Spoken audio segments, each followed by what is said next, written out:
I'm Catherine Chapman from Streeter, and comedy enables me to embrace the spotlight.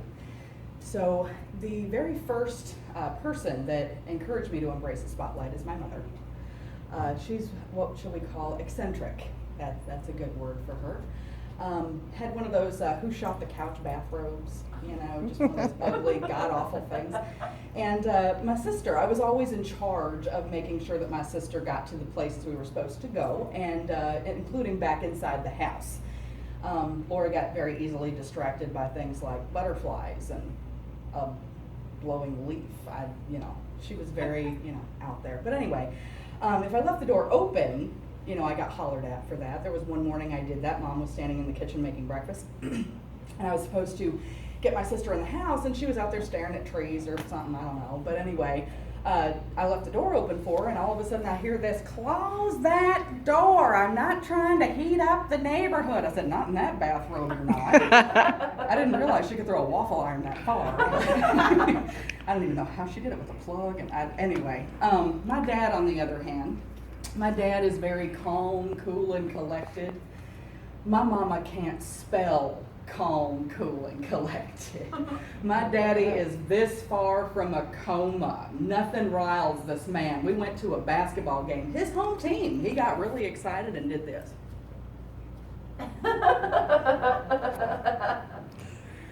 My mother, on the other hand, is what I fondly refer to as a screamer. Y'all know what a screamer is, guys? Don't point. That's not nice. No, don't point.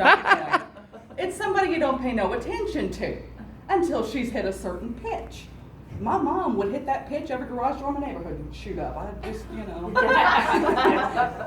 Yeah, she would ask me she'd ask you a question, tell you to be quiet, One of my personal favorites. Do you think I was put here on this earth to be your slave? Shut up. When I'm talking, your yap is shut. You think I'm talking to hear myself? Answer me.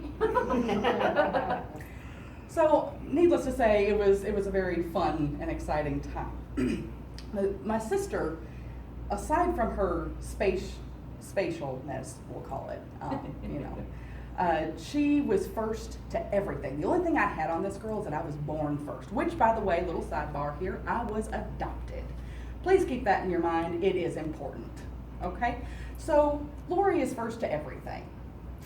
I'm always straggling behind in other things. So, she's up first, she's using up all the hot water, goes downstairs, eats my share of the bacon, and anybody that knows me knows that them's fighting words right there.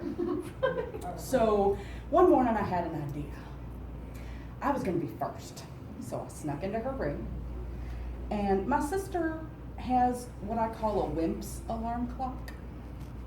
It has a little AM radio and a little FM radio, and at the end it's got these huge red numbers that just blare out into the darkness. You could be Helen Keller and see this clock. But in my room, I have a woman's alarm clock. Okay. When my alarm clock goes, it looks like a little box kind, looks like it came over with Noah on the flood. It used to have a face on it. I knocked that off a long time ago. And when it goes off, it lets you and everybody in a 3-mile radius know it's morning. Okay, so I set my alarm clock forward, and I got up first. I used up every speck of hot water. I went downstairs and ate every scrap of bacon on that plate, and my sister came downstairs with this look on her face. Has anybody ever given you that look? Mm-hmm. It's a look that says I need to be slapped. What was I to do? I went over and slapped her. Next thing I know, I'm on the floor. She has me by the throat. I'm pounding her in the face. We're having a great morning.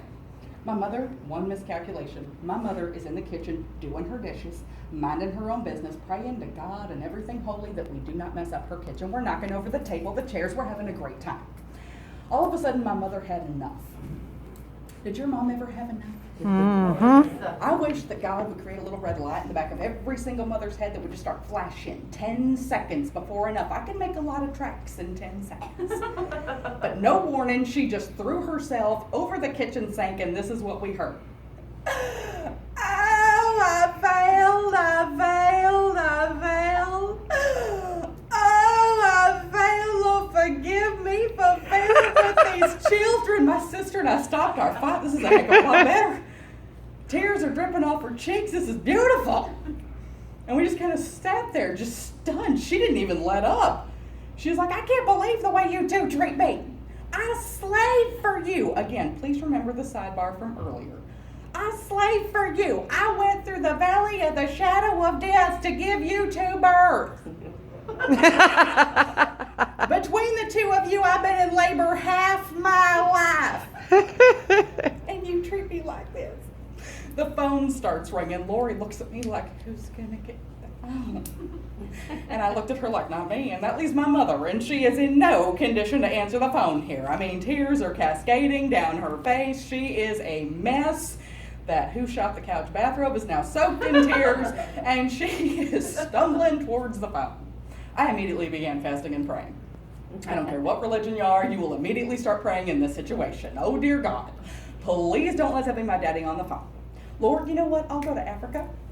I will wear polyester Bermuda shorts for the rest of my life. I'll marry a man with a monkey on his head. Just don't let that be my daddy on the phone. Slowly walking towards the phone, she puts her hand on the receiver, didn't even let it.